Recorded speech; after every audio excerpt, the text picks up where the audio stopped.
जो मनाने असा झाला ना, ज्याने संग सांडला ना, तो सुखाने सुख पावला. दोनदा सुख शब्द वापरलाय. काय 2 आहे 4 आहे, तिसरी बकरी कुठे आहे? सगळेजण शोधायला लागतात. मला ही मुलगी आवडते. का आवडतीये? Is her body which is attracting me, or is her skill which is attracting me, or is her caste जी माझ्या समाजातली आहे. हो, लग्न केलं तर बरं होणार आहे. ते चंटर ना असे पुढे पुढे पुढे पुढे करत असतात. आम्ही इथे हॉस्पिटल बांधलं, आम्ही तिकडे गाद्या टाकल्या ना, आम्ही अंक केलं ना, आम्ही तांक केलं. सहज मिले सो दूध, मांगे मिले सो पाणी, कबीर बोले वो विष है, कबीर बोले वो विष है जो मिले खिचा तानी. आपल्या संसारातल्या ज्या काही गोष्टी असतील त्या आपण बाजूला ठेवूया आणि छानपैकी जरी तुम्ही कुठल्या कामात असाल तरी सुद्धा आपण नामस्मरण करूया. हाताने टाळी जरी नाही गाता आली, मुखाने तरी नाम घ्या. हरे राम राम राम हरे हरे, हरे कृष्ण कृष्ण कृष्ण हरे हरे, हरे राम राम राम हरे हरे, हरे कृष्ण कृष्ण कृष्ण हरे हरे, हरे राम राम राम हरे हरे, हरे कृष्ण कृष्ण कृष्ण हरे हरे, हरे राम राम राम हरे हरे, हरे कृष्ण कृष्ण कृष्ण हरे हरे, हरे राम राम राम हरे हरे, हरे कृष्ण कृष्ण कृष्ण हरे हरे, हरे राम राम राम हरे हरे, हरे कृष्ण कृष्ण कृष्ण हरे हरे. बोला पुंडलिक वरदे हरी विठ्ठल. श्री ज्ञानदेव तुकाराम पंढरीनाथ भगवान की जय. माऊली ज्ञानेश्वर महाराज की जय. जगद्गुरु तुकाराम महाराज की जय. सब संतन की जय. गोपाल कृष्ण भगवान की जय. विठ्ठल विठ्ठल विठ्ठल विठ्ठल विठ्ठल. वक्रतुंड महाकाय सूर्यकोटी समप्रभ, निर्विघ्नं कुरु मे देव सर्वकार्येषु सर्वदा. या कुंदेन्दु तुषारहार धवला, या शुभ्रवस्त्रावृता, या वीणावरदंड मंडितकरा, या श्वेत पद्मासना, या ब्रह्माच्युत शंकर प्रभृतिभिः देवी सदा वंदिता. सा मां पातु सरस्वती भगवती निःशेषजाड्यापहा. मूकं करोति वाचालं पंगुं लंघयते गिरिं, यत्कृपातमहं वन्दे परमानन्दमाधवं. माधुर्यरसकल्लोलां शिवशैक्तेकरूपिणीं, अमृतानुभवार्थाय वन्दे ज्ञानेशनन्दिनी. नमोऽस्तुते व्यास विशाल बुद्धे, फुल्लारविन्दाय तपत्रनेत्र, येन त्वया भारततैलपूर्ण प्रज्वालितो ज्ञानमया प्रदीपः. ॐ पार्थाय प्रतिबोधितां भगवता नारायणेन स्वयं, व्यासेन ग्रथितां पुराणमुनिना मध्ये महाभारतम्. अद्वैतामृतवर्षिणीं भगवतीम् अष्टादशाध्यायिनीम् अम्ब त्वाम् अनुसन्दधामि भगवद्गीते भवद्वेषिणीं. नमितो योगी थोर विरागी तत्वज्ञानी संत, तो सत्कविवर परात्पर गुरुज्ञानदेव भगवंत. बोला पुंडलिक वरदे हरी विठ्ठल. श्री ज्ञानदेव तुकाराम पंढरीनाथ भगवान की जय. माऊली ज्ञानेश्वर महाराज की जय. जगद्गुरु तुकाराम महाराज की जय. सब संतन की जय. गोपाल कृष्ण भगवान की जय. विठ्ठल विठ्ठल विठ्ठल विठ्ठल विठ्ठल विठ्ठल विठ्ठल. रामकृष्ण हरी.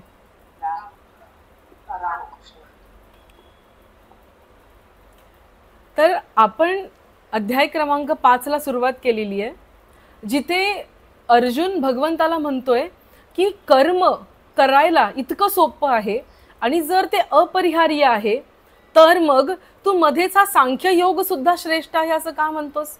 सांख्ययोग म्हणजे ज्ञानयोग सुद्धा श्रेष्ठ आहेस असं का म्हणतोस तू भगवंता? मला कन्फ्यूज करू नकोस, नेमकं काय ते सांग. कन्फ्यूज वरून एका गोष्टीची मला आठवण आली.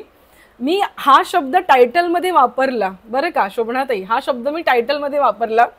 एक जणांनी मला कमेंट केली आणि पर्सनलला पण मेसेज टाकलाय. ते म्हणतात अर्जुनाला कन्फ्यूज हा शब्द कळत होता का?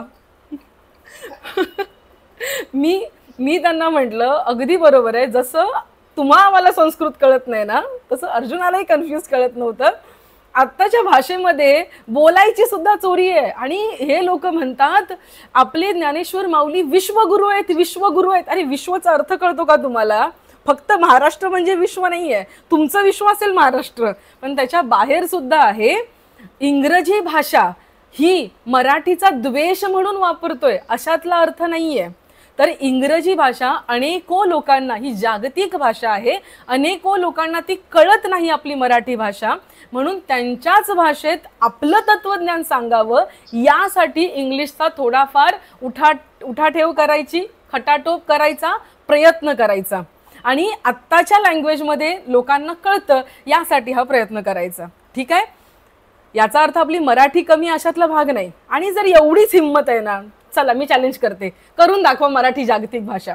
एवढं प्रेम आहे ना, करूया ना प्रयत्न. पण अजून झाले का? नाही ना. ती बनवण्यासाठी माऊलींना वैश्विक बनवावं लागेल, त्यासाठी इंग्लिश मधल्या लोकांनी बोलावं लागेल. ह्यांनी आता गेटवरतीच असं बोलायचं इंग्लिश लोकांना, बाकी सगळे दुम दाबून मागेच पळून जातात, अरे कसली लोक आहे तिकडे म्हणून. सो थोडंसं माइंड मोठं ठेवा, मन मोठं ठेवा. त्यातल्या त्या चौकटी बांधून उभे राहू नका. जिथे चौकट येते ना, जिथे चौकट येते तिथे दुर्गंध येतो, लक्षात ठेवायचं. वाहतं पाणी नेहमी, वाहत्या पाण्याला कधीच वाईट गंध येत नाही. वाहतं पाणी नेहमी उपयोगी असतं आणि डबक्यातलं पाणी जास्त वेळ उपयोगी राहू शकत नाही, त्याला दुर्गंध येते. म्हणून विचारांमध्ये ना आपल्या जरा हवा येऊ द्या, जरा हवा येऊ द्या. आणि असं झालं ना की एका मागोमागच त्याच्यानंतर दुसऱ्या दिवशी मी ऑफिसमध्ये जिथे जाते ना तिथे कॉर्पोरेट कम्युनिटी आहे, तर बाकीचे कॉर्पोरेटमधली पण लोक असतात. त्यातले एक जण मला भेटले. ते म्हणले की काय झालं, तब्येत वगैरे ठीक आहे ना? म्हणलं म्हणजे काय? ते बोलले अरे तुझा काल अगदी फॉर्मलवरती तू व्हिडिओ टाकलायस, फॉर्मलवर घालून तू काय प्रवचन वगैरे देतेय. म्हणलं हो सर, प्रवचन सगळ्यात पहिल्यांदा बघायचं नसतं, ऐकायचं असतं. त्यातही तुम्ही बघितलं काही हरकत नाही, पण फॉर्मल मधली लोक जोपर्यंत इथे येत नाही ना तोपर्यंत क्रांती घडणार नाही. मी तर त्यांना म्हटली तुम्हालाही वेलकम आहे, तुम्ही सुद्धा फॉर्मल कपडे घालून इथे प्रवचन करायला या, you are welcome. Okay, so ह्या गोष्टी का करायचेत? इतरांना त्या डोळ्याने बघताना वाटावं की हे आमच्यासारखेच आहेत, हे दुसऱ्या ग्रहावरची प्राणी नाही आहेत. नाहीतर बाप रे, दर आठवड्याला प्रवचन ऐकतात, गीता वाचतात, म्हणजे हे वेगळे ॲनिमल्स आहेत, हे कोणीतरी दुसऱ्या ग्रहावरून आलेली लोक आहेत की काय असं वाटू शकतं. म्हणून ना आपण आत्ताच्या युगाप्रमाणे चालूया आणि तसंच वागण्याचा प्रयत्न करूया. मी नेहमीच सांगते तुम्हाला, वेगळं काही फंडा वगैरे करायचं नसतं, वेगळे काही कपडे बिपडे घालून हिंडायचं नसतं बरं का. सो हे सगळं कर्मयोगात पण येतं. जिथे आपण राहतो ना, जसा देश आहे तसा वेश आपल्याला करायचा असतो. आणि जर वेशावरती ठरत असतं ना तर ज्ञानेश्वर माऊलीने एखादी तरी ओवी लिहून ठेवली असती ना वेशाबद्दल, की असा वेश असावा, एखादी तरी ओवी लिहिली असती.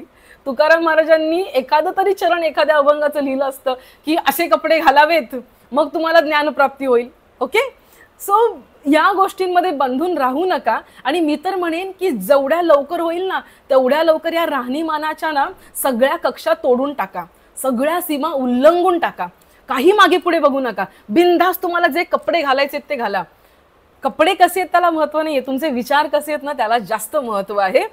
आणि आत्ताच्या काळामध्ये जर राहायचं तर आत्ताच्या काळामध्ये मी काष्टा घालून नाही ना हिंडू शकत, मी काष्टा घालून नाही ना घरामध्ये वावरू शकत. तर आत्ताच्या काळामध्ये जे कपडे तेच मी घालणार आहे. सिंपल लॉजिक आहे. इथे भगवंताला अर्जुन म्हणालाय की भगवंता कर्म करायला एवढं सोपं आहे, तरी तू कर्मयोग न सांगता तू मला हे काय सांगतोय सांख्ययोग. म्हणजे तुला काय म्हणायचंय, हे दोन वेगळे मार्ग आहेत का? आणि जर दोन हे वेगळे मार्ग आहेत तर यातलं नेमकं कशाचं मी अनुकरण करावं असं तुला वाटतं? याच्यावरती भगवंत उत्तर द्यायला सुरुवात करतोय. आधी बॅकग्राऊंड समजून घेऊया, नीट ऐका. स्मिताताई, इथे भगवंताने काय सांगितलं अर्जुनाला की हे अर्जुना, सांख्ययोग आणि जो तुला निष्काम कर्मयोग जो सांगितलाय ना ते दोन्ही योग ना एकसारखेच आहेत. ते दोन्ही योग एकाच ठिकाणी घेऊन जातात. माय डिअर ऑल, सगळ्यांनी नीट ऐका. आपण हे खूप वेळा वाक्य रटाळवाना ऐकलेलं आहे की सगळे मार्ग भगवंताकडेच घेऊन जातात वगैरे वगैरे. ते कसे ते आपण नीट ऐकूया. प्रकृती, शांतपणे ऐका, कन्सेप्ट हवं तर एक एक एक मुद्दा लिहून घ्या, नंतर चिंतन करायला बरं पडेल. प्रकृती म्हणजे काय अर्चनाताई? प्रकृती म्हणजे काय? या जगामध्ये जी जी गोष्ट हलते ना ती प्रत्येक गोष्ट प्रकृती आहे. ती प्रत्येक गोष्ट प्रकृती आहे. असं म्हणायला हरकत नाही की जे चलनवलन आहे ना ते प्रकृतीमुळेच आलेलं आहे. कसं तुम्ही म्हणाल तर हवामानातले जे वारे का वाहतात, आता हे समुद्री वारे का वाहतात, ढग का आलेले आहेत, समुद्र किनाऱ्यावरून ते ढग इथेच का आलेले आहेत? का आलेले आहेत? कारण तो फरक वातावरणातला जो प्रेशर आहे, दाब आहे वातावरणाच्या दाबाचा, तो फरक पडलाय म्हणून ते ढग इथे आलेले आहेत आणि त्याच्यामुळे पाऊस पडलेला आहे. गुरुत्वाकर्षण का आहे? जो जमिनीवरती प्रेशर पडतो आहे, ग्रॅव्हिटी इज इक्वल टू 9.8, ते जी व्हॅल्यू आलेली आहे ती कुठून आलेली आहे? ती व्हॅल्यू सुद्धा त्या गुरुत्वाकर्षण. आकर्षण म्हणजे काय? खेचतंय. प्रकृती म्हणजे काय? या जगातली प्रत्येक गोष्ट चलित आहे, प्रत्येक गोष्टीला गती आहे. मग जरी मी म्हटलं हा रिमोट कंट्रोल, तुम्ही म्हणाल हा निर्जीव आहे, तर नाही, याच्यामध्ये सुद्धा अणुरेणू आहेत. याच्यातल्या अणूमध्ये इलेक्ट्रॉन आहेत, न्यूट्रॉन आहेत, प्रोटॉन आहेत. त्या प्रोटॉन आणि न्यूट्रॉनच्या भोवती इलेक्ट्रॉन रिंगा रोजी खेळतायत. त्यांच्यामधलं आकर्षण सेंट्रिफ्युगल फोर्स, सेंट्रिफ्युगल फोर्सने ते सुद्धा फिरतायत. लक्षात घ्या, काही सायंटिफिक टर्म कळणार नाहीत, पण बोलायचा अर्थ काय आहे की या जगातली प्रत्येक गोष्ट चलनवलनाची आहे. एवढंच कशाला, सृष्टीचा जो निर्माण झालाय, आपण म्हणतो अमिबा एकपेशीय प्राणी, तो अमिबा पाण्यामध्ये होता, त्याने सुद्धा हलायला सुरुवात केली, मग त्याचं विभाजन व्हायला सुरुवात झाली आणि तिथून पुढे जीवसृष्टी निर्माण झाली. बरोबर आहे? म्हणजे प्रकृतीमध्ये प्रत्येक गोष्टीचं चलनवलन आहे, प्रत्येक गोष्टीला वेग आहे. मग तो कसाही असेल, आतल्या बाजूने असेल, बाहेरच्या बाजूने असेल, वरच्या बाजूने असेल, खालच्या बाजूने असेल, प्रत्येक गोष्टीला गती आहे. लक्षात घ्या, सगळं काही हलतं आहे. मग आपल्याला काय वाटायला लागलं? अहंकाराला कोणी विचारलं की हे सगळं हलतंय, तो अहंकार म्हणायला लागला हे माझ्यामुळे हलतंय. मी स्टेप बाय स्टेप जाते. अहंकार म्हणायला लागला हे माझ्यामुळे हलतंय. अरे हे वारे माझ्यामुळे हलतायत. तर आपण बोलू, अरे काय बोलतोयस, हे वारे तुझ्यामुळे कसे हलतायत? वातावरणाच्या दाबामुळे हलतायत. अरे मग ते सोड, माझ्या फुफ्फुसातले वारे तरी माझ्यामुळे हलतायत. नाही नाही नाही, तुझ्या फुफ्फुसातले वारे तुझ्यामुळे कसे हलतायत? तू श्वास घेऊ शकतोस आणि तू श्वास बंद चालू करू शकतोस का? आणि जर असं असतं तर मृत्यू आणि जन्म तुझ्या हातात नसता का? तरी तो अहंकार मानायला तयार नाहीये की हे सगळं त्याच्यामुळे होत नाहीये. तो कुठे ना कुठेतरी मान्य करू नये की हे सगळं माझ्यामुळेच होते. आता हे आम्ही खूप मोठ्या लेवलच्या गोष्टी बोलली, आता छोट्या लेवलला येऊया. त्या अहंकाराला आपण नाव देऊया एखाद्या व्यक्तीचं, रामराव. आता रामराव म्हणतायत ह्या सगळ्या गोष्टी माझ्यामुळेच होत आहेत. अहो हे घर माझ्यामुळे चालतंय, ही बिल्डिंग, या बिल्डिंगमधलं एक घर माझं आहे, अहो मी सोसायटीचे पैसे भरतो, मी मेंटेनन्स भरतो, हे माझ्यामुळे चालतंय, असं कसं तुम्ही बोलताय? मग त्या अहंकाराला, त्या रामरावना आम्ही विचारलं, तुम्ही हे का करताय? का करताय तुम्ही? स्वतःसाठीच करताय ना? आता रामराव एकदम अहंकार, रामराव आता बुचकळ्यात पडला. तो विचार करायला लागला, माझ्यासाठी जर म्हटलं तर ते ठीक नाही वाटणार, जरा उदात्तीकरण केलं पाहिजे. मग उदात्तीकरण काय केलं रामरावने? रामराव म्हणाले, नाही नाही नाही नाही, मी माझ्यासाठी नाही करत आहे, मी माझ्या कुटुंबासाठी करतोय. मी एवढी नोकरी कोणासाठी करतो? माझ्या कुटुंबासाठी करतो. तो रामराव जर राजकारणी असेल तर मी एवढा भ्रष्टाचार करतो, एवढा भ्रष्टाचार करतो. अरे कोणासाठी करतो? अरे माझ्या मुलाबाळांसाठी करतो मी. पण तो त्याला उदात्तीकरण कसं करतो? मी देशासाठी करतो. कोणासाठी करतो? मी देशासाठी करतो. आता सुद्धा तथागतित संप्रदायामध्ये काही लोक आहेत ना, वारकरी संप्रदायामध्ये, त्या लोकांना तुम्ही विचारलं ना की आता वारीमध्येच तुम्हाला असे बरेच लोक चंटरपंटर बघायला मिळतील. मी त्यांना चंटरपंटरच म्हणते. ते चंटरपंटर ना असे पुढे पुढे पुढे पुढे करत असतात. आम्ही इथे हॉस्पिटल बांधलं, आम्ही तिकडे गाद्या टाकल्या ना, आम्ही अंक केलं ना, आम्ही तांक केलं. नुसते पुढे पुढे पुढे करणार आणि सोशल मीडियाला तुफान पोस्ट टाकत राहणार. त्यांना तुम्ही विचारलं ना का केलं का केलं, ते गोंडस कारण देतात. आम्ही कशासाठी केलं? आम्ही संप्रदायासाठी केलं. अजून एक सुंदर उदाहरण देते. अनेको युट्यूब चॅनलवरती आमचे जे वक्ते आहेत ना, कीर्तनकार, चांगले वक्ते, त्यांना जर तुम्ही विचारलं ना, ते म्हणतात आई आम्हाला वैताग आलेला आहे, आमची परमिशन न घेता हे युट्यूबर्स आमचे व्हिडिओ टाकत असतात. त्यांना तुम्ही विचारलं ना, अरे का करताय तुम्ही हे, तर ते सुद्धा गोंडस कारण देतात. अरे आम्ही कोणासाठी करतोय? आम्ही संप्रदायासाठी करतोय. संत विचार त्यांचा प्रचार व्हावा याच्यासाठी आम्ही करतोय. प्रत्येक गोष्टीला ना आपण उदात्त कारण देत असतो. कशासाठी करतोय? माझी स्वतःची काही कामना नाहीये, मला स्वतःला त्याच्यामधून काही नकोय हो, पण मी कोणासाठी करतोय? मी लोकांसाठी करतोय, मी समाजासाठी करतोय, मी देशासाठी करतोय, मी संतांसाठी करतोय. मग त्याला आपण विचारलं, तुला याच्यातून काही मिळतं का? सोपा प्रश्न आहे ना. जर तू स्वतःसाठी नाही करत, मग तो म्हणतो मिळतं का म्हणजे काय हो, सबस्क्रायबर वाढले तर थोडेसे पैसे येतात ना बँक अकाउंटला. ते साईड इफेक्ट असतो. आम्ही युट्यूब चॅनल सुरू केला, सबस्क्रायबर वाढले थोडेसे पैसे येतात, पण तो साईड इफेक्ट असतो.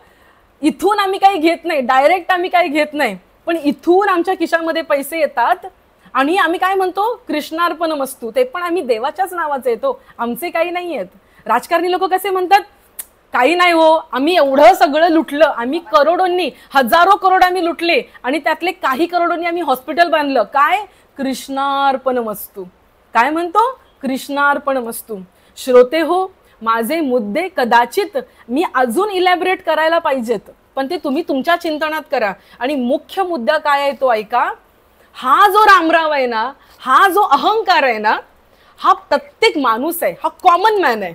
तो आपल्या प्रत्येक कर्माला उदात्त म्हणत असतो. हे कर्म, त्याच्या मागे माझी कामना काही नाहीये, माझा स्वार्थ काही नाहीये, थोडाफार फायदा होतो त्यातून पण मी दान पुण्य करतो आणि ते सगळं काय आहे? कृष्णार्पणमस्तु. संपूर्ण गीतेचं मिसअंडरस्टँडिंग आहे ना शोभनाताई.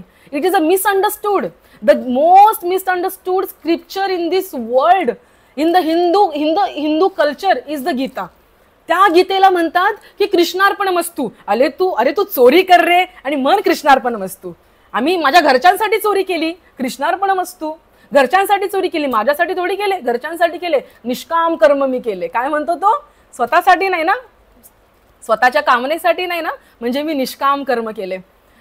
बिनधास्तपणे लोक भ्रष्टाचार करतात, चुकीचे मार्ग अवलंबतात, मनाला वाटेल ते खटाटोप करतात. अहो, साधी घरातली बाई सुद्धा स्वतःच्या लेकराला जास्त वाढते आणि जाऊबाईच्या लेकराला कमी वाढते, आणि त्यातही ती म्हणते हे माझ्यासाठी नाही मी करत, हे मी मुलासाठी करते. प्रत्येक मी छोटी छोटी गोष्ट बोलते बघा. झाडू मारताना साधा तुम्ही अंगणातला केर काढताय ना, त्यात सुद्धा ना शेजारच्या ह्याच्यात जरी थोडं गेलं ना, आपण जास्त टेन्शन घेत नाही. आपण असा झाडू मारतो, असा जोरात मारतो ना की तिकडे उडालाच पाहिजे, आणि वरून म्हणतो मनातल्या मनात, कोणी विचारायला आपल्याला येत नसतं. हा रामभाऊ आणि हा जो संवाद चाललाय ना, तो बाहेरच्या मधला नाहीये, तो आपल्या मधलाच आहे संवाद. आणि आपणच स्वतःला प्रश्न विचारतो. असा कुठलाच माणूस नाही जो स्वतःला प्रश्न विचारत नाही बरं का.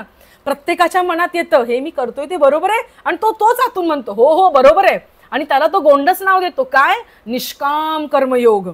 मी काय करतोय? निष्काम कर्मयोग करतोय. आणि गीतेमध्ये प्रत्येक जण म्हणतं गीता म्हणजे काय?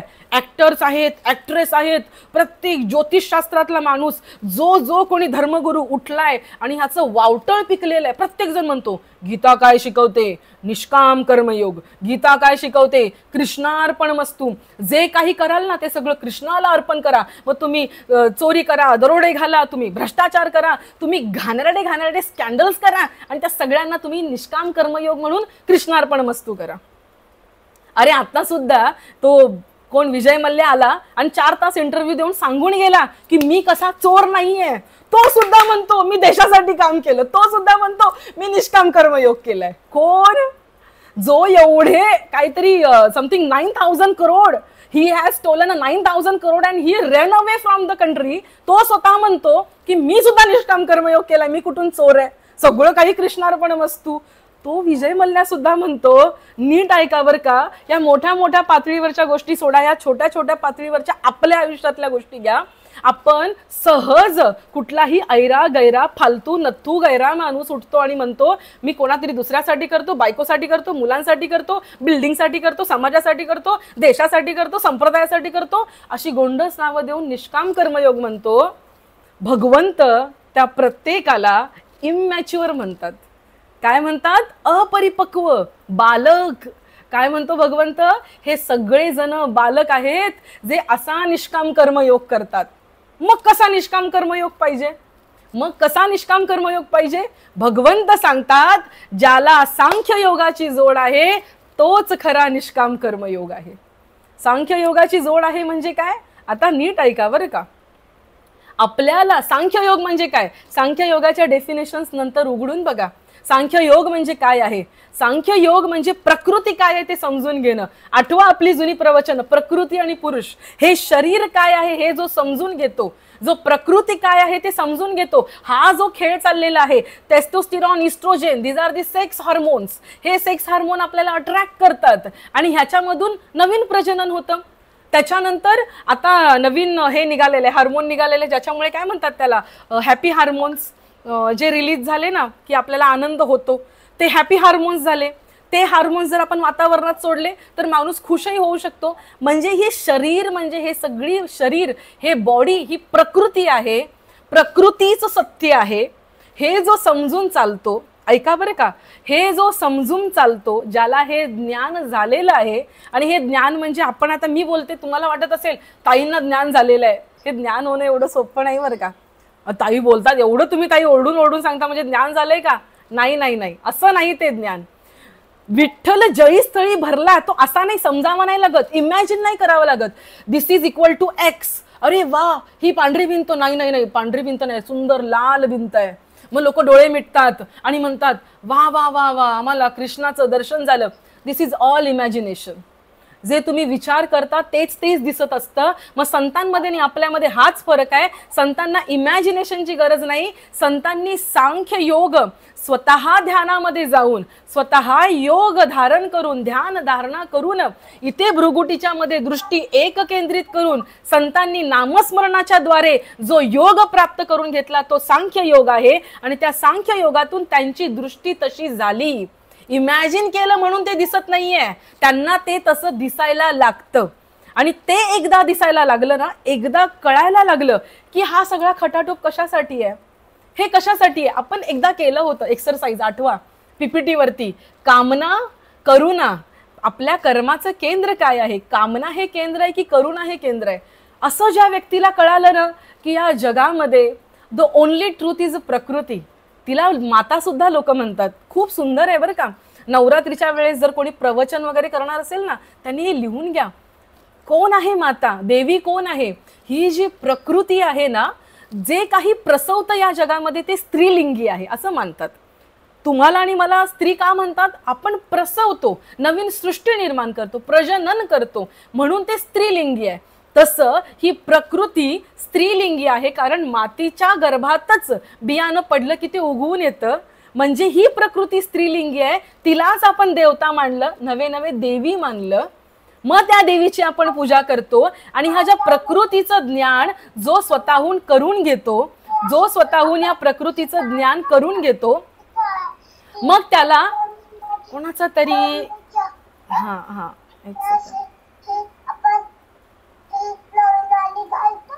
ओके, जो ह्या प्रकृतीचं ज्ञान करून घेतं त्याला जाणवतं, ऐका बरं का, त्याला जाणवतं पल्लवीताई की आता मी जे काही कर्म करणार आहे त्याच्या मनामध्ये स्वतःची आकांक्षा राहतच नाही. तो व्यष्टीसाठी कर्म करतच नाही, तो समष्टीसाठी कर्म करायला लागतो. तो प्रत्येक गोष्ट करायला लागतो ती करुणेच्या आधारावरती करायला लागतो. करुणा त्याच्या मनामध्ये दाटलेली असते. अहंकाराचं रूपांतरण करुणेमध्ये होतं.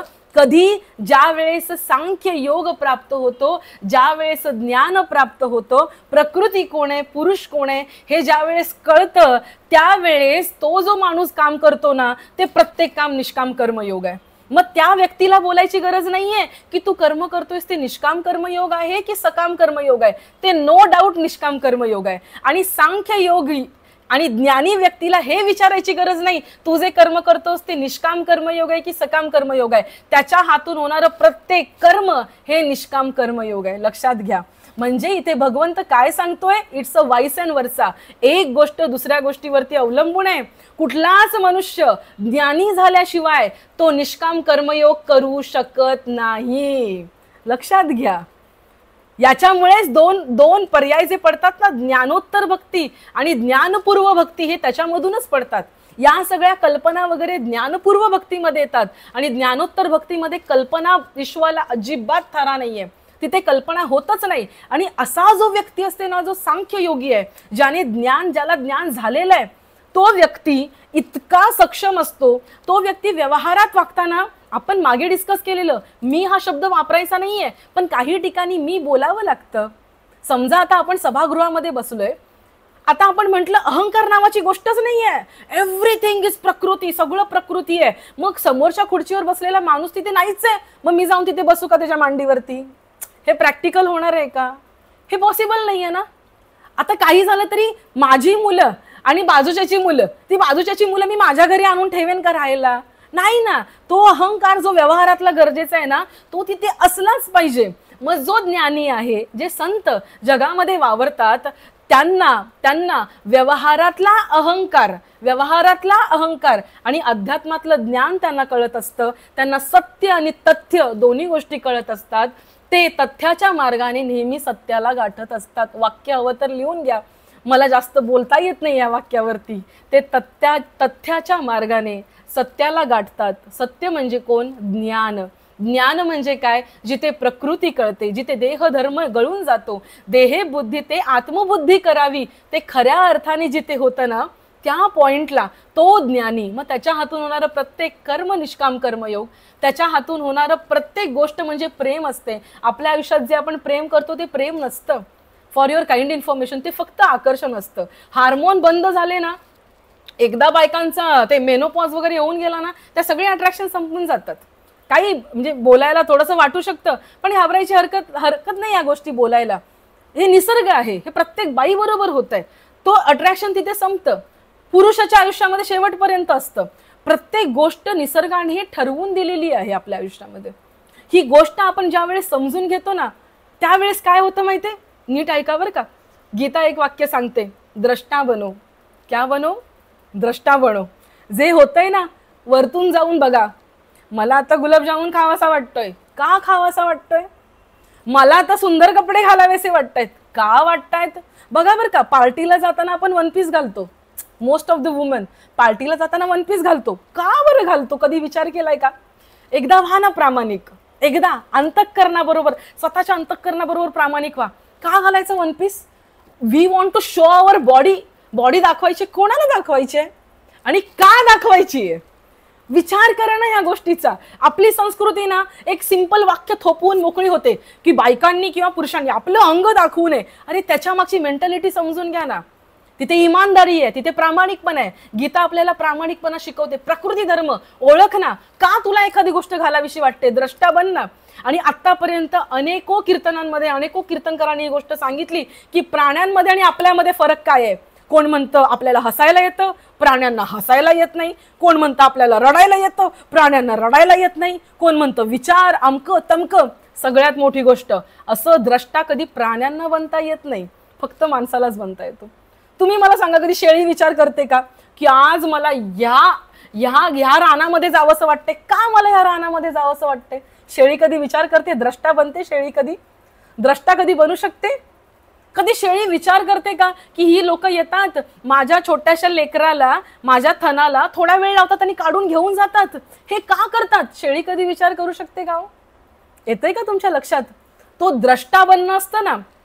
समजा आपण आत्ता इथे आहोत, त्याच्यानंतर थोडं या पातळीवर जायचं आणि स्वतःलाही बघायचं, समोरच्या परिस्थितीलाही बघायचं. मग आजूबाजूची सजीव परिस्थिती असेल किंवा निर्जीव परिस्थिती असेल, मी असं का वागतोय, मी अशी का करतेय, मला राग येतोय तर का येतोय, मला द्वेष वाटतोय तर का वाटतोय. श्रोते हो, मला एक सांगू द्या, गीतेने सांगितलेला सगळ्यात मोठा मंत्र द्रष्टा बना. ते एकदा बनलं ना, आपल्या आयुष्यातलं काम, क्रोध, लोभ, मोह, माया, मद, मत्सर सगळं संपून जातं. मला या व्यक्तीबद्दल आकर्षण वाटते, प्रेम वाटते, ते खरं प्रेम आहे का? सुरू होतो प्रश्न. द्रष्टा बना. म्हणून युवकांनीही ऐकलं पाहिजे, तरुणांनीही ऐकलं पाहिजे. द्रष्टा बना. मला ही मुलगी आवडते. का आवडतीये? Is her body which is attracting me, और is her skill which is attracting me, और इज हर कास्ट जी माझ्याच समाजातली आहे. हो, लग्न केलं तर बरं होणार आहे असं काही आहे म्हणून ती मला आवडते का? का आवडतीये? काय रिझन आहे? द्रष्टा बना. स्वतःच्या मनोभूमीच्या वरच्या पातळीवर जाणं, मगच आपल्याला गीता समजू शकते. एकदा द्रष्टा बनलं ना की मग कळतं हे माझं कर्म कुठल्या अर्थाने होतंय, तिथल्या तिथे. आणि काय होतं माहितीये? सिंपल आहे शारदाताई, सिंपल आहे. एकदा का सवय झाली ना, एकदा दोनदा तीनदा, की आपल्या मनाला आधी काय होतं माहितीये? हे कर्म, आता मी हा माऊस उचलला इथे मी ठेवून दिला, हे कर्म करताना 10 मिनिटं गेली तर 12व्या मिनिटाला मला वाटेल की मी हे का केलं. काही दिवसांनी मला 8व्या मिनिटाला वाटेल, कर्म करता करता वाटेल की मी हे का केलं. काही दिवसांनी 7व्या मिनिटाला, काही दिवसांनी 6व्या मिनिटाला, काही दिवसांनी पहिल्याच मिनिटाला वाटेल की मी हे कर्म का करतेय. मग ते करताना कामना, स्वतःचा स्वार्थ म्हणून करते की मी हे खरंच समाजासाठी करते. विचार लक्षात घ्या. एक सांगते, जर का ना मी हे G3 सेशन स्वार्थ म्हणून केलं स्वतःच्या, तर मी शपथ घेऊन सांगते या जगातला कुठलाच मायकल लाल मला वाचवू शकत नाही. जे काही मेहनत करते ती सगळी केरात निघून जाईल. तर जर याच्यामधून काही कामना, जर याच्यामधून स्वार्थ बघितला, किती महत्वाचं आहे. मी छोटंसं उदाहरण दिलं. स्वतःच्या आयुष्यात आपण हात जरी हलवला ना, हात हलवला, कृती केली ना, तरी सुद्धा कर्म घडतंय. मग ते कर्म घडत असताना तो स्वार्थ आहे की काय आहे. अहो साधं हॉलचा पंखा कमी करणं, हॉलचा पंखा कमी करणं. सासूबाईंना माझ्या थंडी वाजते पण आईला माझ्या गरम होतंय, मग मी पंखा येऊन वाढवते. अरे आईला गरम होते पण सासूबाईंना ऍट अ टाइम थंडी वाजते ना, मग मी काय केलं पाहिजे. तो विचार मनात आला की आतून आणून ब्लँकेट दिली पाहिजे. आई तुम्हाला थंडी वाजत असेल ना, तुम्ही हे ब्लँकेट घ्या. लक्षात येते का तुम्हाला मी काय बोलतेय.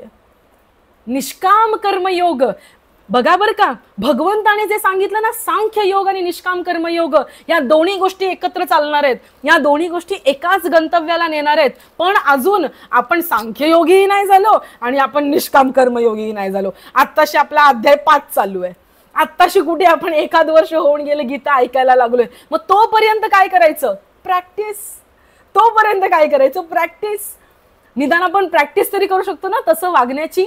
आणि हे केल्याने काय होईल, कुठला तरी आकाशातला कृष्ण नाही येणार आपल्याला आशीर्वाद देण्यासाठी. हो ग बाई पल्लवी तू सुखी हो ग, उज्ज्वला तू सुखी हो ग, असा आकाशातला कृष्ण नाही येणार आहे. तो इथे आहे, इथे इथे.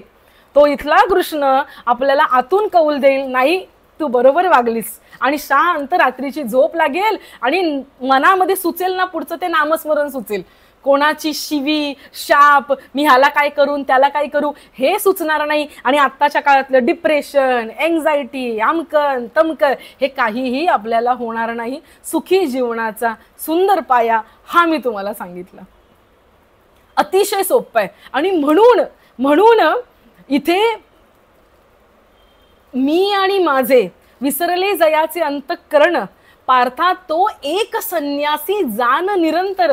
ज्ञानेश्वर माऊली श्लोक क्रमांक 3 मध्ये जी ओवी वापरतात ना, मी आणि माझे ऐसे आठवण, विसरले जयाचे अंतःकरण, पार्था तो एक संन्यासी जान निरंतर. ज्या व्यक्तीने सांख्ययोग साधला, ज्या व्यक्तीने ज्ञान साधलं, प्रत्यक्षात अनुभवाच्या पातळीवर नाही विचारांच्या पातळीवर जरी साधलं ना, त्याच्या अंतःकरणातलं मी आणि माझं निघूनच जातं, अपपर भाव निघूनच जातं. मी आणि माझे ऐसी आठवण, अरे विसरले जयाचे अंतःकरण, पार्था तो एक संन्यासी जाण.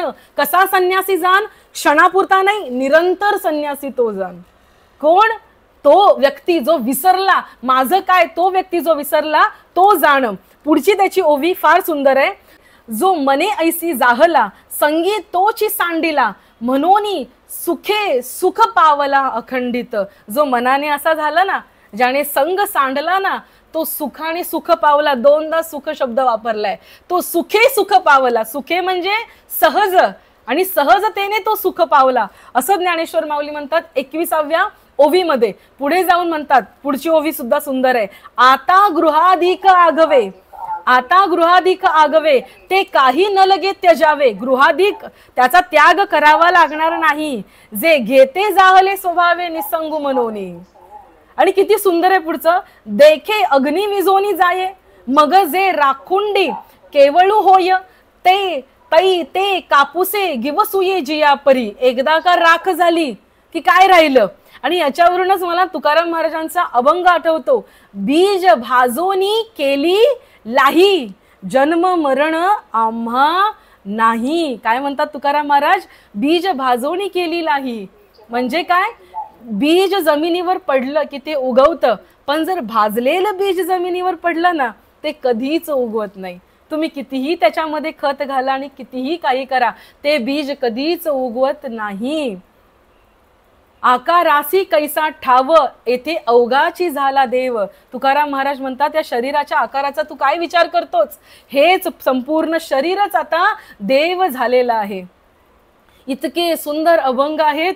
जर एकाला एक जर बघायला गेलं तर त्यांचा छान संबंध लागतो. आणि आता हा जो तुम्हाला मी बॅकग्राऊंड सांगितला ना, हे मी सगळं का समजावून सांगतेय. आपल्याला वाटू शकतं की संपूर्ण गीतेमध्ये अरे हे काय भगवंत, सांख्ययोग दुसऱ्या अध्यायातला सांख्ययोग तोच परत 5व्या अध्यायामध्ये आला. जो निष्काम कर्मयोग 3ऱ्या अध्यायात सांगितला, अरे तोच परत 5व्या अध्यायात आला.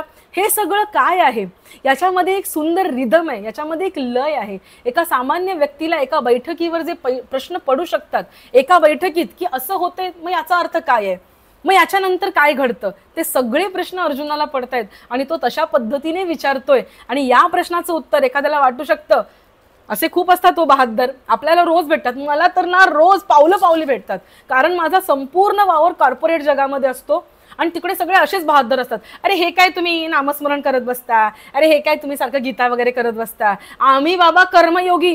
आत्ताच मला भेटली 4 वाजताच एक जण मला भेटली. ती म्हणते, तिला मी आली समोरून, ती म्हणते अरे नीलम आली आणि तिने मला असा हात लावला आणि मी अशी एकदम घाबरली. ती बोली का घाबरली, म्हटलं का नाही माझी जरा लिंक लागलेली. काय लिंक लागलेली, त्यावेळेस बीज भाजवणी केलेला आईचा मी विचार करत होती. तर तिला म्हटलं सुंदर तुला अभंग सांगते, बस इथे. ती म्हणते हे एवढं मला जमत नाही ग, हे रोज सकाळी दिवा लावण्यापुरतच. मला ना या लोकांची कीव येते मनातून. अरे संसार असा वृक्ष वाळवंटासारखा असा कोरडा ठिक्कर पडलेला आहे आणि याच्यामध्ये जर अध्यात्माचे संतांच्या प्रेमाचे थेंब नाहीत तर आपल्याला प्रेम देणार कोण, कोण आहे प्रेम करणार आपल्यावरती. यांच्यामध्ये अपपार भाव नसतो, आपणासारखे करती तात्काळचा अर्थ काय आहे ते सुद्धा अपपर भाव. संत जे निष्काम कर्मयोगी सांगितलंय ना ते संतांचंच वाचन आहे. देगलूरकर महाराजांनी त्यांच्या एका कीर्तनामध्ये खूप सुंदर याचं वर्णन केलंय. महाराज असं म्हणतात की भगवंताने कृष्णाने जो सांगितलेला सांख्ययोगी आहे ना ते संत आहेत, कृष्णाने सांगितलेला कर्मयोगी संत आहेत, स्थितप्रज्ञ संत आहेत, कृष्णाने सांगितलेला निष्काम कर्मयोगी संत आहेत. आणि महाराजांनी अशी सुंदर लिस्ट काढलेली आहे. तो प्रत्येक व्यक्ती, ती सगळी विशेषणं एकाच व्यक्तीला शोभून दिसतात, ते म्हणजे संत. आता मला तुम्ही एक सांगा ना, निष्काम कर्मयोग असं कसं सहज शक्य आहे. जोहार मायबाप जोहार बोलणारे संत चोखामेळा, तुमचा विश्वास नाही बसणार, त्यांचं चरित्र येतं लीला गोळे यांनी लिहिलेलं, कधीतरी वाचा. त्याच्यामध्ये ना त्यांनी असं लिहिलेलं आहे की या व्यक्तीला आयुष्यभर मंदिराच्या बाहेर उभं राहावं लागलं तरी सुद्धा ती व्यक्ती, नामदेव महाराज दिसले की लोटांगणी घालते, ज्ञानेश्वर माऊली दिसली की लोटांगण घालते. कुठेही त्याच्या मनात असं येत नाही हेच ते ब्राह्मण ज्यांनी मला बाजूला ठेवलं, हीच ती लोक जी मला बाहेर उभी करतात. कधी चोखामेळ्यांना वाटलं असेल का हो की हा नामा रोज जातो गाभाऱ्यामध्ये आणि रोज काकडा करतो, कधी माझा हात धरून का नाही नेलं त्यांनी मला, असं कधी चोखामेळ्यांना वाटलं असेल का. मला असा विचार मनात येतो बरं का, हा आपल्या मनात विचार येतो. पण हे संत ते सांख्ययोगी झाले, ते ज्ञानी झाले खऱ्या अर्थाने, म्हणून त्यांच्या मनात हा विचार येत नाही, कारण ते निष्काम कर्मयोगी झाले. त्यांच्या प्रत्येक कर्मामध्ये करुणा हे केंद्र आहे. बघा ना, संत जनाबाई दासी म्हणवते हो, दासी म्हणवणं एवढं सोपं आहे का, कोणाची तरी मोलकरीण म्हणवते ती संत जनाबाई. प्रत्येक संत घ्या, प्रत्येक जातीतला संत, त्याला त्या त्या वर्णाश्रमानुसार अनेको भोग भोगावे लागले. आता हा मुद्दा डिस्कशनचा आहे की ते योग्य की अयोग्य, पण एवढं सगळं होत असताना सुद्धा त्यांनी त्यांच्या अंतःकरणातला पांडुरंगाबद्दलचा आणि संतांबद्दलचा आदरभाव कधी कमी नाही होऊन दिला. हा निष्काम कर्मयोग आहे, हा निष्काम कर्मयोग आहे.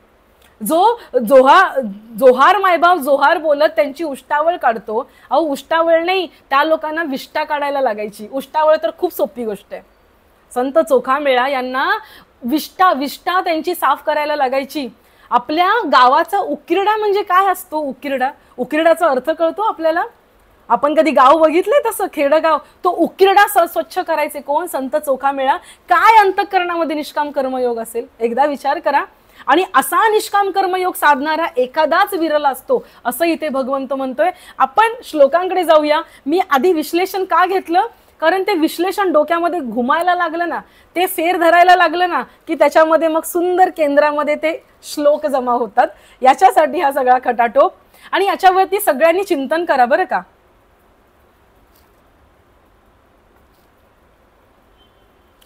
माझा आवाज येतोय का सगळ्यांना? हॅलो, माझी विंडोज बंद झाली, एकच मिनिट हा. ओके, आपण पटकन ना श्लोक बोलून घेऊया मस्तपैकी. येस, श्लोक क्रमांक 3, 2, 3. ओके. ज्ञेय स नित्य संन्यासी यो न द्वेष्टी न कांक्षती निर्द्वंद्वो हि महाबाहो सुखम बंधात प्रमुच्यते. मला असं वाटतंय आता सगळ्यांची प्रॅक्टिस बऱ्यापैकी झाली असेल. ठीक आहे, पुन्हा एकदा व्यवस्थित बोलून दाखवते हळूहळू, मग माझ्या मागून बोला. ज्ञेय, यच्या नंतरचा विसर्ग पुढे स आहे म्हणून बोलायचा नाहीये. ज्ञेय स नित्य संन्यासी यो न द्वेष्टी न कांक्षती निर्द्वंद्वो हि महाबाहो सुखम बंधात प्रमुच्यते. बंधात, तचा पाय मोडून, बंधात प्रमुच्यते. ठीक आहे, आता माझ्या मागून बोला. ज्ञेय स नित्य संन्यासी यो न द्वेष्टी न कांक्षती. बोला. नित्य संन्यासी यो न द्वेष्टी न कांक्षती निर्द्वंद्वो हि महाबाहो सुखम बंधात प्रमुच्यते.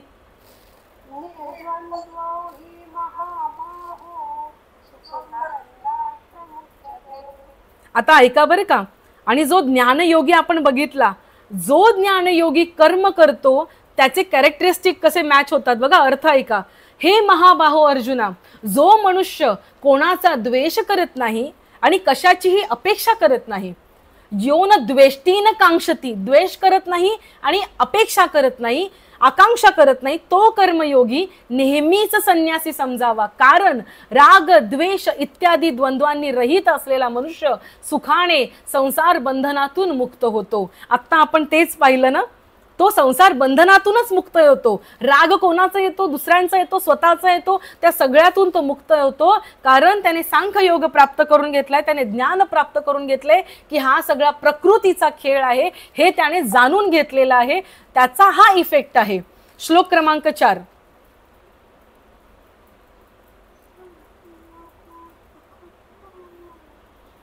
अरे माझा माऊस आज नीटच काम करेना. हा, सांख्य योगौ पृथक बाला. आता सांख्य योगौ आहे, पृथक बाला. आता लाच्या पुढचा विसर्ग आहे ना, तो विसर्ग अर्धा बोलायचा. पोटाला हपका बसला पाहिजे, कारण पुढे प आहे. नियम काय म्हणतो? प, फ, क आणि ख हे जर पुढे असतील विसर्गाच्या नंतर तर विसर्गाचा उच्चार अर्धा होतो, निम्मा होतो.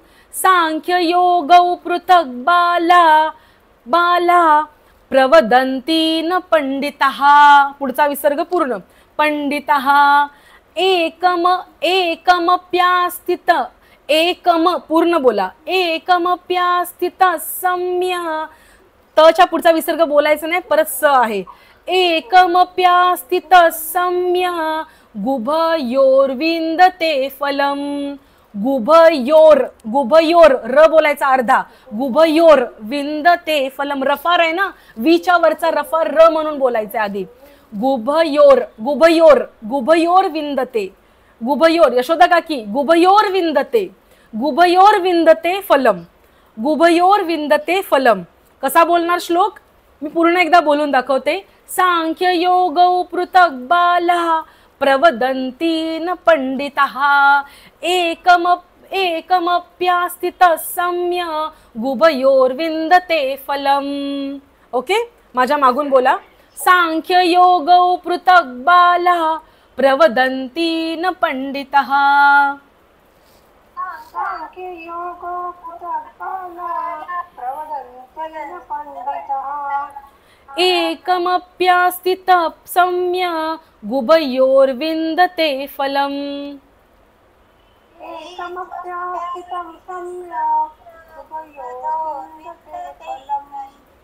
Very good. याचा अर्थ असा आहे, वर सांगितलेले संन्यास आणि कर्मयोग एके वेळी फळ देणारे आहेत.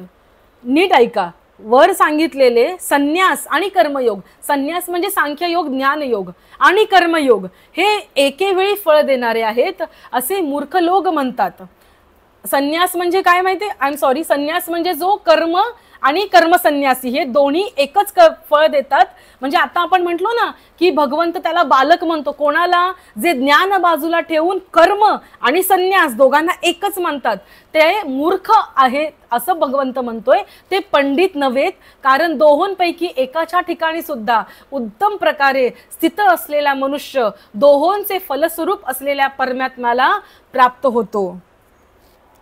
नीट आहे का? कारण दोहोंपैकी एकाच्या ठिकाणी सुद्धा उत्तम प्रकारे स्थित असलेला मनुष्य म्हणजे आयदर संन्यास और कर्म, जो कर्मालाच संन्यास समजतो, स्वतः जे कर्म करतोय त्यालाच जो स्वतःच्या मनाने संन्यास समजतोय तो मूर्ख. मग काय, त्या दोहोंपैकी एकच काहीतरी कर, संन्यास तरी व्यवस्थित कर आणि कर्मयोग तरी नीट कर. असा जो करतो असा मनुष्य दोहोंचे फलस्वरूप असलेल्या परमात्म्याला, दोघांचं सुद्धा एकच गंतव्य, तो म्हणजे परमात्मा त्याला प्राप्त करून घेतो. ऐका बरं का, Gita Gita Gita, what is Gita, it's very simple. त्यात काय आहे? It's not simple. It's not simple. जर नीट वाचली ना तर इट्स नॉट सिम्पल. आपण आपल्या आचरणाशी जेव्हा आपण लावून बघतो ना, त्याचं application is not so simple. ते समजूनच घ्यावं लागतं. यत सांख्ये, यत सांख्ये, पुढे प आहे म्हणून अर्धा विसर्ग, यत त हलंत त, यत सांख्ये प्राप्यते स्थानं, नच्या वरचा जो विसर्ग आहे, नच्या वरचा जो विसर्ग आहे तो न बोलायचा आहे. यत सांख्ये प्राप्यते स्थानं तद्योगैरपि गम्यते. ओके, परत एकदा बोलून दाखवते. यत सांख्ये प्राप्यते स्थानं तद्योगैरपि गम्यते. एकम सांख्यं च योगं च, एकम पहिला म बोलायचा अनुस्वार, एकम सांख्यं च योगं च य पश्यति स पश्यति. य तो यचा विसर्ग अर्धा, य पश्यति स पश्यति. माझ्या मागून बोला. यत सांख्ये प्राप्यते स्थानं तद्योगैरपि गम्यते.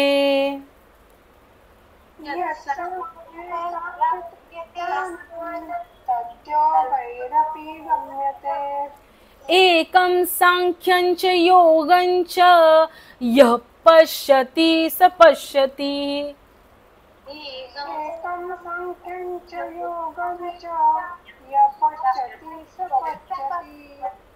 Very good. ज्ञानयोग्यांना जे परमधाम प्राप्त होते तेच कर्मयोग्यांनाही प्राप्त होते. म्हणून जो मनुष्य ज्ञानयोग आणि कर्मयोग हे फळाच्या दृष्टीने एकच आहेत असे पाहतो तोच खऱ्या अर्थाने पाहतो. या दोघांनाही आपण एकच मानलं पाहिजे.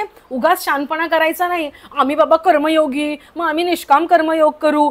जोपर्यंत तुला ज्ञान होत नाही आयदर वैचारिक पातळीवरती और अनुभवाच्या पातळीवरती, तोपर्यंत आपण कर्मयोग सुद्धा नीट करू शकत नाही. अहो सिंपलशी गोष्ट आहे ना अर्चनाताई, जर मला आत्ता काहीतरी खावंसं वाटतंय, काहीतरी छान खावंसं वाटतंय, पुढचा प्रश्न येतो नेमकं काय खावंसं वाटतंय, चमचमीत खावंसं वाटतंय की गोड खावंसं वाटतंय, चमचमीत खावंसं वाटतंय. मग त्यात पण इंडियन खावंसं वाटतंय की चायनीज खावंसं वाटतंय, हा चायनीज खावंसं वाटतंय. येतंय का लक्षात तुमच्या? तिथे सुद्धा विचाराच्या पातळीवरती ज्ञान साधावं लागतं. Are you getting my point? विचारांच्या आहोत आपल्याला कर्म करताना, कामना पूर्ण करताना सुद्धा वैचारिक पातळीवरती ज्ञानाची गरज असेल. भले आपण सांख्य ज्ञान योग नाही साधला तरी नॉर्मल ज्ञानाची गरज असतेच. त्यामुळे ना अध्यात्माच्या क्षेत्रामध्ये जे असं रान पिकलेलं असतं ना, भाव महत्वाचा, हे महत्वाचं काही नाही, ते हात वर करून आयुष्यभर नाचतच राहतात विचारांच्या पातळीवरती. मग भगवंत काही वेडा आहे का म्हणून तो गीता सांगतोय आणि आपल्याला बुद्धियोग सांगतोय? का सांगतोय तो लक्षात घ्या जरा. निदान ना हा गैरसमज जरी दूर झाला ना तरी मला मनापासून बरं वाटेल. एवढं ते स्तोम माजलेलं आहे, भाव भाव भाव भाव, सगळे भावभावच करत असतात नुसते, त्याच्या पलीकडे जातच नाहीत. जे डोकीच चालत नाही असे लोक वागतात. चला असो. संन्यासस्तु महाबाहो, संन्यासस्तु महाबाहो दुःख माप्तुम योगतः. दुःख माप्तुम योगतः, पूर्ण विसर्ग बोलायचा आहे. योगयुक्तो मुनिर्ब्रह्म योगयुक्तो मुनिर्ब्रह्म, बच्या वरचा रफा र म्हणून बोलायचा आहे.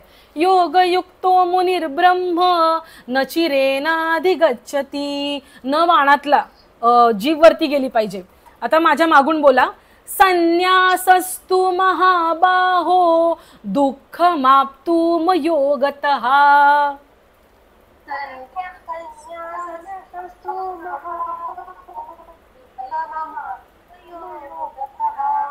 योगयुक्तो मुनिर्ब्रह्म न चिरेनाधिगच्छति.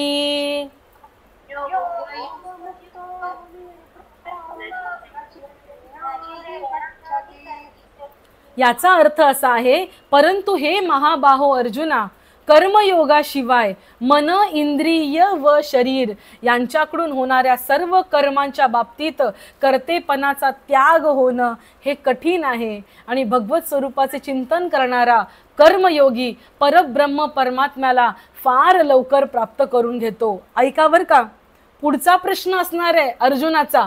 काय पुढचा प्रश्न असणार आहे अर्जुनाचा? जर मग हा निष्काम कर्मयोगी आहे, जो ज्ञान मार्गातून गेलाय, त्याची लक्षणं काय असतात? ही लक्षणं पुढच्या श्लोकापासून सुरू होतात. आपण आधी बघितलं जेव्हा आपण समरी करत होतो, श्लोक क्रमांक 1 पासून ते 6 पर्यंत पहिल्या ह्याच्यात तर अर्जुनाचा प्रश्न आहे. तिथून पुढे भगवंत सांख्य योग आणि निष्काम कर्मयोग हे दोघही एकाच पॅरलली कसे जातात हे भगवंताने सांगितलं. आणि आज आपण ते समजून घेण्याचा प्रयत्न केला. श्रोते हो, भाविक हो, नीट ऐका, नीट ऐका. सध्या सुद्धा अध्यात्मातलं जे सगळं स्तोम असतं ना, नवरात्रीला सुद्धा लोक देवीची मूर्ती स्थापन करतात आणि माझी मूर्ती तुमच्या मूर्तीपेक्षा सुंदर कशी हे सिद्ध करण्याच्या मागे लागलेले असतात. आमची ठाण्याची घोडबंदरची मूर्ती एकदम सुंदर आई. कशी सुंदर आई? गोरी पान, निळ्या डोळ्यांची. इथे सुद्धा ते लोक तोच भाव आणतात. मनातल्या विकार वासना भगवंताच्या देहामध्ये सुद्धा, भगवंताच्या मूर्तीत सुद्धा बघतात. आणि आम्हाला काय, आम्ही कर्मयोगी म्हणून त्याच्या समोर धांगड धिंगा रात्रंदिवस ते 9 दिवस नवरात्रीचे आठवा. ते सगळे निष्काम कर्मयोगी असतात का हो? ते सगळे ज्ञानी असतात का? भक्त भक्त त्या बायका सगळ्या मुली पण पायात चप्पल बिप्पल न घालता उपवास करतात आणि बॉयफ्रेंडला भेटायला जातात. तुम्हाला काय वाटतं, ते ज्ञानी असतात का? काय वाटतं तुम्हाला? असे छोट्या छोट्या त्या चोळी बिळी घालून मिरवत असतात पोरी आणि मी उपवास केलं म्हणतात. ते ज्ञानी असतात का? संपूर्ण गीतेमध्ये भगवंत हेच सांगतोय, भाव असलाच पाहिजे पण त्याचा पाया बुद्धियोग असला पाहिजे, हे इथे भगवंत सांगतोय. आणि म्हणून ज्ञान महत्वाचं आहे. आणि आजच्या याच्यामध्ये तुम्हाला दाखवून ठेवते, आपल्याला पुढच्या वेळेस ना हा अभंग घ्यायचा आहे, हरिपाठाचा अभंग. कधीपासून हा पेंडिंग आहे. खूप सुंदर रीतीने याच्यामध्ये ज्ञान योग आणि नामस्मरण योग, जो ध्यान योग आहे आणि नामस्मरण याचं सुंदर कॉम्बिनेशन करून सांगितलेलं आहे. हे मी पुढच्या वेळेस घेऊया आपण. आणि आता आपण क्विकली आपल्या गोष्टीकडे येऊया. आजची गोष्ट फार सुंदर आहे, ऐका सगळेजण. आजच्या गोष्टीमध्ये 2 मुलं आहेत. 2 मुलं, शाळेमधली मुलं. दुपारची वेळ असते, दुपारच्या वेळेमध्ये काय शाळा वगैरे सुटलेली आहे. आणि एक 4थी 5वीची मुलं आहेत बघा. शाळा वगैरे सुटली आहे, गावचं खेड्यातली शाळा सुटलेली आहे. आणि छानपैकी दुपारी अशी रानावनात हिंडत आहेत. गावच्या मुलांना आठवा ना ते बालपण, आपलं बालपण. म्हणजे माझं बालपण गावचं नाही आहे, पण ते जुन्या लोकांचं बालपण, खेड्यापाड्यातलं बालपण. शाळेत जायचं सकाळी, घरातून 11-12 वाजता यायचं घरी, खायचं आणि दिवसभर उंदाडायचं रानामध्ये. तर ती मुलं काय करतात माहितीये, त्यांना अशा रानामध्ये मस्त हिरवळीवरती चरताना त्यांना बकऱ्या दिसतात. ती 2 मित्र जातात आणि काय करतात, एका बकरीवरती लिहितात 1, एका बकरीवरती लिहितात 1, दुसऱ्या बकरीवरती लिहितात 2 आणि तिसऱ्या बकरीवरती लिहितात 4. काय लिहितात? 4. आणि त्या 3ही बकऱ्यांना घेऊन ते 2 जण शाळेमध्ये जातात. ते म्हणतात चला गंमतच करूया, आपण बकऱ्यांना शाळेत सोडूया, बघूया काय धुडगूस घालतात. म्हणून ते बकऱ्यांना शाळेत सोडतात. शाळा बघितली तर 5-6 खोल्यांची शाळा, आजही माझ्या गावात तशीच आहे. खेड्यात 5-6 खोल्यांची ती शाळा असते. तिथे सोडतात, बाहेरून गेट लावून देतात. आता त्या बकऱ्या दिवसभर तिथे हैदोस घालतात. तुम्ही मला सांगा, त्यांनी तिथे सुशी, ती लेंडकी वगैरे सगळी तिथेच टाकली असतील ना बकऱ्यांनी. 5-6 दिवसांनी जे काही विकेंड होता त्यांचा, 2 दिवसाचा विकेंड होता, तो संपला. शनिवार रविवारचा दिवस संपला, सोमवारच्या दिवशी जेव्हा सगळे शिक्षक सगळे विद्यार्थी शाळेचा गेट खोलतात आणि शाळेमध्ये येतात, शाळेमध्ये आल्यानंतर नुसता दुर्गंध येत असतो. कसला दुर्गंध येत असतो? त्या सूचा, त्या लेंडक्यांचा सगळा दुर्गंध येत असतो. सगळेजण ते काय म्हणत असाल तेच दुर्गंध येत असतो. सगळे शोधायला लागतात. शोधल्यावरती पहिल्यांदा मिळते 1 नंबरची बकरी, दुसऱ्यांदा मिळते 2ऱ्या नंबरची बकरी. आता ते शोधतात शोधतात नंतरची बकरी मिळते, त्याच्यावरती 4 लिहिलेलं आहे. आता ते शोधतात, अरे 1 आहे, 2 आहे, 4 आहे, 3री बकरी कुठे आहे? सगळेजण शोधायला लागतात. सगळे शिक्षक शोधतायत 3 नंबरची बकरी कुठे, 3 नंबरची बकरी कुठे. वॉचमनला पाठवतात, जा शोध, जा बॅकगेटला कुठे आहे का बघ, जा कुठल्या बेंचच्या खाली जाऊन बसले का बघ, जा. सगळे विद्यार्थी, सगळे शिक्षक, सगळे शिपाई सगळे शोधत असतात. काय शोधत असतात? 3 नंबरची बकरी. आणि रात्र व्हायला येते तरी सुद्धा त्यांना 3 नंबरची बकरी काही मिळत नाही. ऐका बरं का, असंच आपल्या मनामध्ये सुद्धा एक 3 नंबरची बकरी आहे. कधीतरी शोधून बघा, कधीतरी शोधून बघा. आपल्याला सगळ्या गोष्टींच्या चिंता व्हायची गरज नसते, पण तरी सुद्धा उगाचच एक चिंता लागून राहिलेली असते. माझी मुलं, आता उदाहरण, माझी मुलं शाळेत जातात, उगाचच 3ऱ्या नंबरची बकरी डोक्यात असते. जाताना पडले तर, वरती पायऱ्या आहेत, पायऱ्यांवरून पाय घसरला तर, त्या व्हॅनवाल्याने नीट सोडलं नाही तर, मी ऑफिसला जाणार, आईने नीट डबा नाही दिला तर, ह्या ज्या चिंता, त्यांचं काही अस्तित्वच नाहीये. There is no existence of this 3rd bakri. त्या बकरीचं अस्तित्वच नाहीये, तरी आपण ती शोधत असतो. आणि जेवढी घाण या 1, 2 आणि 4 नंबरच्या बकरीने ना केली, त्याच्यापेक्षा कितीतरी पटींनी जास्त घाण या 3 नंबरच्या बकरीने आपल्या मनात केलेली असते. आठवून बघा. आणि आपल्या मनातली ही 3 नंबरची बकरी आहे ना, ही चिंता, एक तर चिंता आणि दुसरं तर आकांक्षा, एक 3 नंबरची आकांक्षा मनामध्ये लागून राहिलेली असते. तिचं काही अस्तित्वच नाहीये. आता मला रेंज रोवर हवी, मला रेंज रोवर हवी, काय संबंध आहे का? मला रेंज रोवरची काही गरज आहे का? पर्सनली रेंज रोवरची काही गरज आहे का? उगाच ते पालुपत गळ्यात अडकवून घ्यायचं आणि डोक्यामध्ये विचार वाहत बसायचे, कशी येणार रेंज रोवर, एवढ्या लाखाची आहे, मग मी काय करू, मग मी कसे प्रयत्न करू. 3ऱ्या नंबरची बकरी, गरज आहे तिची? नाही.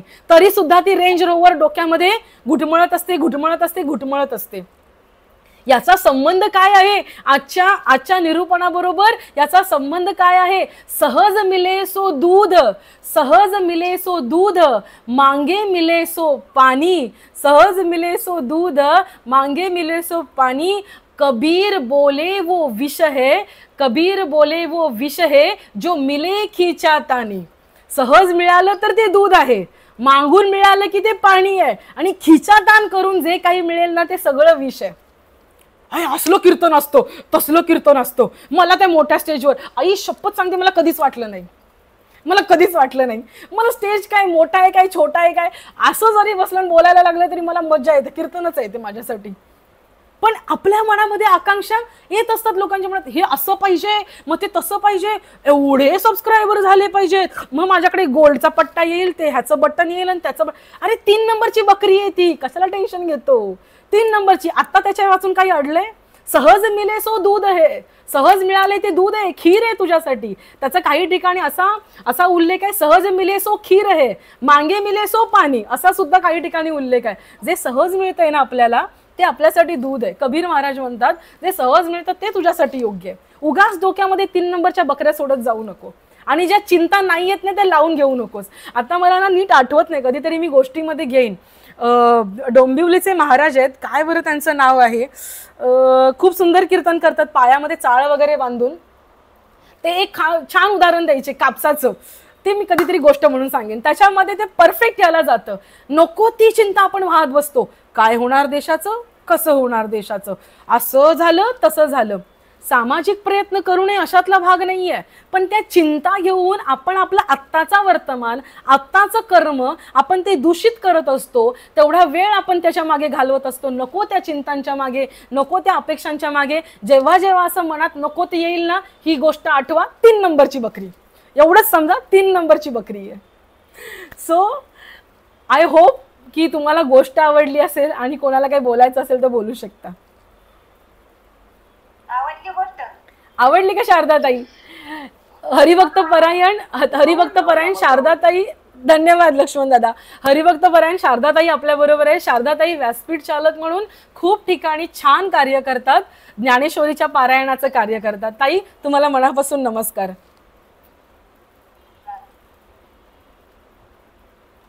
बोला, अजून कोणाला काही बोलायचं आहे? हो ताई, चिंता आणि चिता बरोबर, खरंय खरंय खरंय. आणि मी तर म्हणेल चिंता चिता नाही, चिता तर शेवटी जाळते, चिता तर शेवटी जाळते. ती पण खूप साधी आणि सोपी आहे, बिचारी आहे. ही चिंता आहे ना सतत जाळतीये. And let me tell you, दडपल्यासारखं होतं. म्हणजे आमच्या घरात ते असतं सारखं बरं का, वयस्कर माणसं, अगं नीलम असं झालं, मला दडपल्यासारखं झालं. म्हणजे तुम्हालाच बरं दडपल्यासारखं होतं, कशाने होतंय दडपल्यासारखं? चिंता नको त्या गोष्टींची चिंता, मला दडपल्यासारखं होतंय. या गोष्टींमुळे शरीरामध्ये घाण पेशी वाढतात, नको नको तसले आजार जडतात. एकदम निगेटिव्हिटी सगळ्यात बेकार आहे, लक्षात घ्या. अजून कोणाला काही बोलायचं आहे?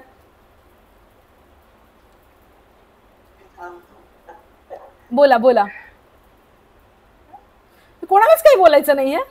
जे अवेलेबल आहे त्यापेक्षा जे अवेलेबल नाहीये ना, माणूस त्याचा जास्त विचार करतो. अवेलेबल आहे त्याचा विचार जास्त केला पाहिजे. जे नाहीये, बरोबर, जे नाहीये त्याचा विचार करतो. भीती आणि याच्यातूनच तयार होते. बरोबर तुझं आहे तुझं पाशी तुझ्या. बरोबर बरोबर. आणि शोभनाताई तुम्ही किती छान बोललात, जे नाहीये त्याचा विचार करतो, जी वाईट घटना नाहीये त्याचा विचार करतो, आणि जी चांगली घटना असायला पाहिजे त्याचाच विचार करतो. जे नाहीये त्याचाच विचार माणूस करतो. खूप जबरदस्त शोकांतिका आहे.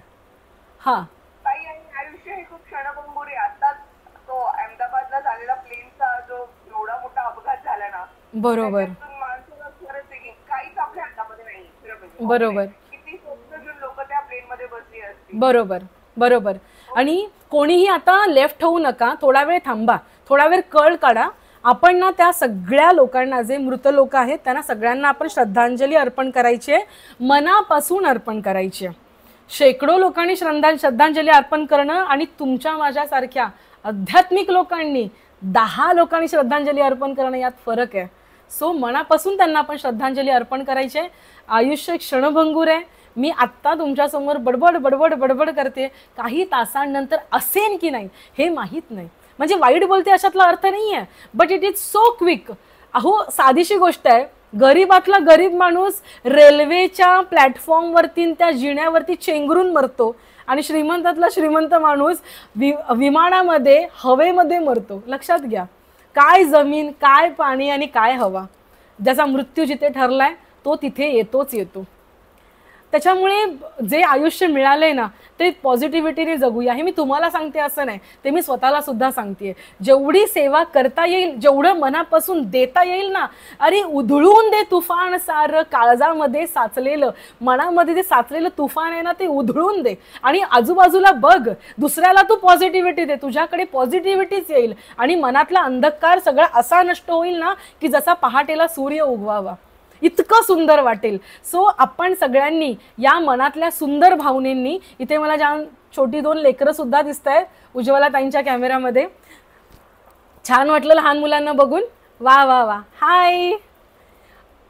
आपण सगळ्यांनी, येस, आपण सगळ्यांनी what we are going to do, we are going to close our eyes and we are going to pray for those people who have lost their life. okay, आपण सगळ्यांनी डोळे मिटून 2 मिनिटं श्रद्धांजली अर्पण करायचे. अंतःकरणामध्ये रामकृष्ण हरीचा जप करा.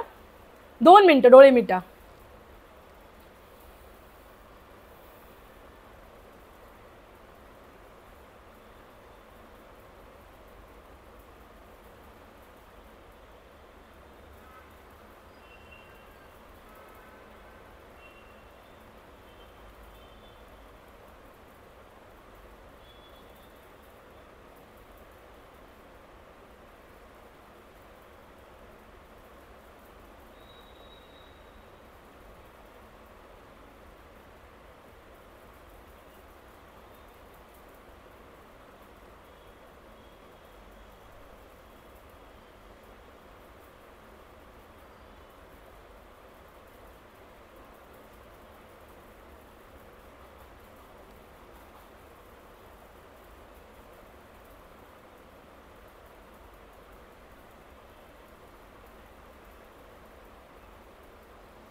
बोला पुंडली कवर्दे हरी विठ्ठल श्री ज्ञानदेव तुकाराम पंढरीनाथ भगवान की जय. माऊली ज्ञानेश्वर महाराज की जय. जगद्गुरु तुकाराम महाराज की जय. सब संतन की जय. गोपाल कृष्ण भगवान की जय. विठ्ठल विठ्ठल विठ्ठल विठ्ठल विठ्ठल. कोणाला काही बोलायचं नाही असं मी समजते आणि आपण शेवटची प्रार्थना घेऊया आणि तेच मागणं मागूया. आकल्प आयुष्य भावे तया कुळा माझी या सकळा हरीच्या दासा. कल्पनेची बाधा न हो कोणी काळी ही संत मंडळी सुखी असो. अहंकाराचा वारा न लागो राजसा माझी या विष्णुदासा भाविकासी. नामा म्हणे तया असावे कल्याण ज्यामुखी विधान पांडुरंग. मागणे ते एक तुझ प्रती आहे देशील तरी पाहे पांडुरंगा. या संतांची मिरवी हेची मज देई आणिक दुजे काही न मागे देवा.